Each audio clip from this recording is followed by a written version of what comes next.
Okay guys, Assalamualaikum. Dalam saya punya rakaman yang sebelum ni, kita bercakap tentang funnel. Okay, dalam kita buat bisnes, apa jua bisnes yang kita buat, kita memang melalui proses-proses dalam funnel tersebut, termasuklah bisnes Herbalife kita. Nak atau tidak, anda yang decide untuk jadi coach, anda sekarang ni memiliki sebuah perniagaan.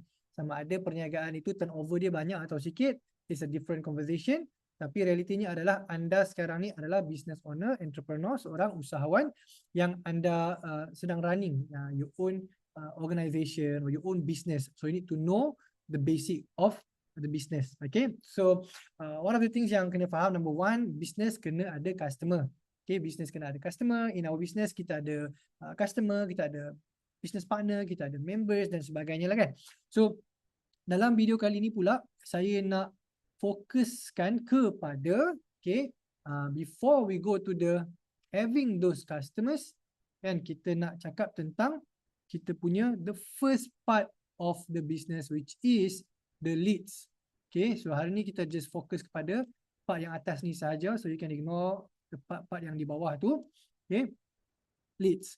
Okay, so because this is the most important part ataupun the most important process when you get started. Before you have anything, anda baru join ataupun anda ada team yang baru join dan sebagainya, mereka start dengan tak ada apa-apa, kan. So dia kena ada proses yang mereka perlu lakukan untuk dapatkan leads. Okay, and macam yang saya cakap dalam video sebelum ni, kita ada warm leads, kita ada cold leads. A lot of people should start with their warm leads. Kena mula dengan kita punya COI, Circle of Influence. Okay, itu kita panggil dia lead-lead yang panas, warm kan, ataupun swarm, panas sikit lah kan daripada orang yang kita tak kenal kan. Okay, so ni orang-orang yang memerhati kita, dia nampak progress kita, perubahan kita, the different in our energy, kita punya keaktifan kita berkongsi kan.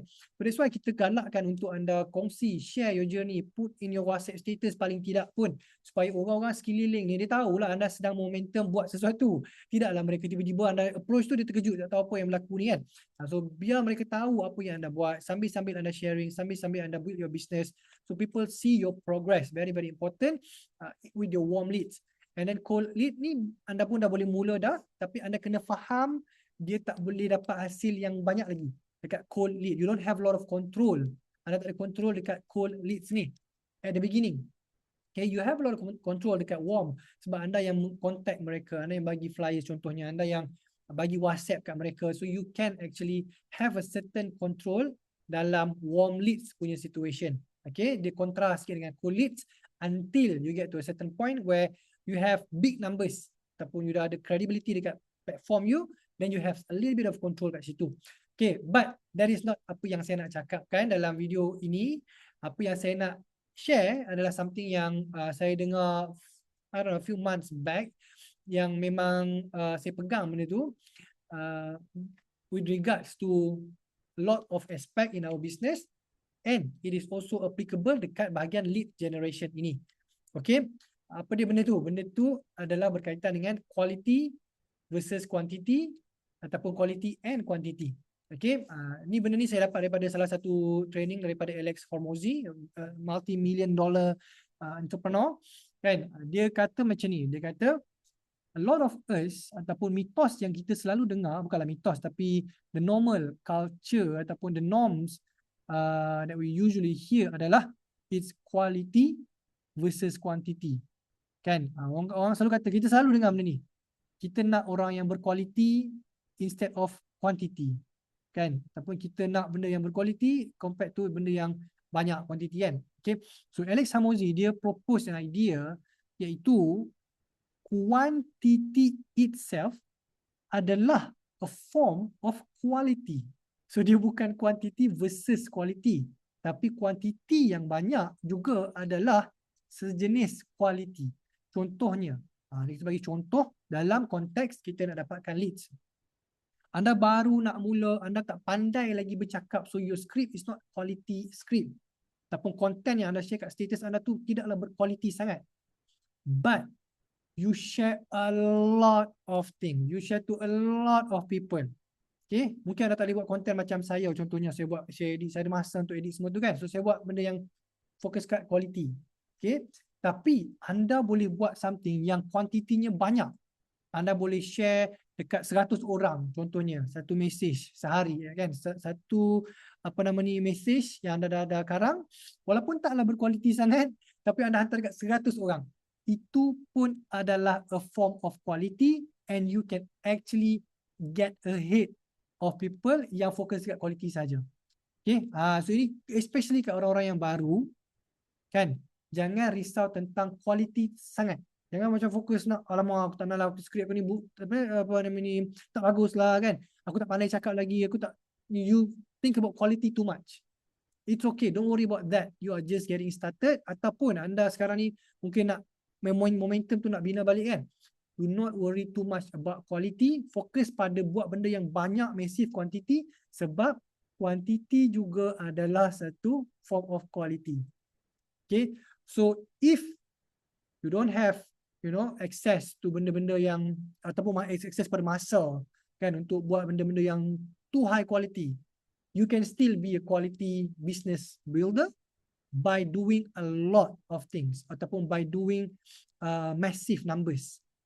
Okay, so bagi anda punya WhatsApp status tu, kalau kata gambar tak cantik pun kan, tapi you put 10 stories apa nama ni pagi, 10 stories petang, 10 stories malam, banyak lah, that's quantity kan. That is a quality also. That is a apa orang kata, a display of quality, and dia akan ada hasil dia.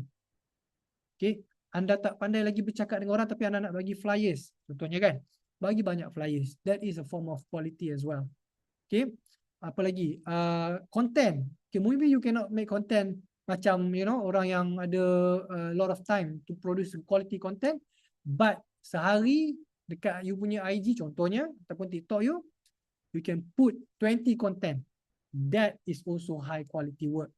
Okay, you can put foto you pegang shake ataupun foto you exercise ataupun apa-apa lah yang tak perlu editing sangat pun, tapi you put massive effort kat situ, that is also a form of quality.